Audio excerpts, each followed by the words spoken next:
ខ្លួនខំព្រោះតែបងធ្វើឲ្យអូនទឹកភ្នែកសុំខឹងបងចង់ណាអូនកុំយំសែបងដឹងថាបងគ្មានឱកាសនៅក្បែរស្រួលព្រោះបងនៅនឹកគេម្នាក់នោះបាញ់ឈប់ទៅសុំកុំយំអីថ្លៃសូមឲ្យស្ងួនបានជួបស្នេហ៍ធ្ងន់ជាថ្មីកុំយកបងធ្វើជាសង្សារអីសូមប្រាប់បងមកគុំស្រលាញ់បងអីព្រោះពេលនេះបងធ្វើឲ្យថ្លៃក្រៀមក្រំទឹកភ្នែកខ្លាំងណាស់គឺបងក៏ដឹងច្បាស់ពេលគេក្បត់បងជឿចាប់ប៉ុណ្ណាតាមបងកិនមើលរូបជីវ៉ាអូនជឿខ្លាំងជាងបងទៀតបងដឹងថាខ្លាចឈឺចាំនៅពេលដែលបងប្រាប់ស្រីថាបងសំបាយនៅពេលនោះគឺយំឈរយំពេលលើពេលខ្ញុំសំបាយបងអានិនរូបអូនណាំងដឹងច្បាស់ពួកយើងមិនគួរមន្តទូខំត្រដល់យ៉ាងណាក៏គ្មានបានការ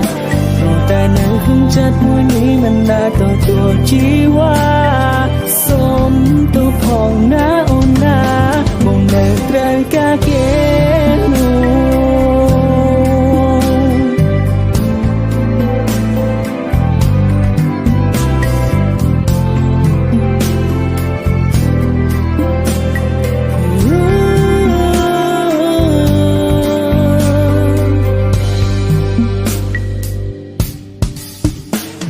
ពេលនេះបងដឹងខ្លួនខំព្រោះតែបងធ្វើឲ្យអូនទឹកភ្នែកសុំខឹងបងចង់ណាអូនកុំយំសែបងដឹងថាបងគ្មានឱកាសនៅក្បែរស្រួលព្រោះបងនៅនឹកគេម្នាក់នោះបាញ់ឈប់ទៅសុំកុំយំអីថ្លៃសូមឲ្យស្ងួនបានជួបស្នេហ៍ធ្ងន់ជាថ្មីកុំយកបងធ្វើជាសង្សារអីសូមប្រាប់បងមកគុំស្រលាញ់បងអីព្រោះពេលនេះបងធ្វើឲ្យថ្លៃក្រៀមក្រំទឹកភ្នែកខ្លាំងណាស់ព្រោះបងក៏ដឹងច្បាស់ពេលគេក្បត់បងជឿចាប់ប៉ុណ្ណាតាមបងកិនមើលរូបជីវ៉ាអូនជឿខ្លាំងជាងបងទៀតបងដឹងថាខ្លាចឈឺចាំនៅពេលដែលបងប្រាប់ស្រីថាបងសំបាយនៅពេលនោះគឺយំឈរយំពេលឮពាក្យខ្ញុំសំបាយអូយអានិនរូបអូនណាំងដឹងច្បាស់ពួកយើងមិនគួរបន្តទូខំប្រដល់យ៉ាងណាក៏គ្មានបានការព្រោះតែនៅក្នុងចិត្តមួយនេះមិនអាចទទួលជីវ៉ាសូមទូផងណាអូនណាបងនៅត្រូវការគេបងដឹងថាខ្លាចឈឺចាំ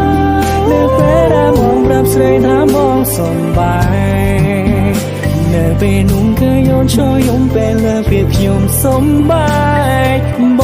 ងអានិនរូបអូនណាំងដឹងច្បាស់ពួកយើងមិនគួរបន្តទូខំត្រដល់យ៉ាងណាក៏គ្មានបានការតែនៅក្នុងចិត្តមួយនេះមិនដែលទទួលជីវ៉ា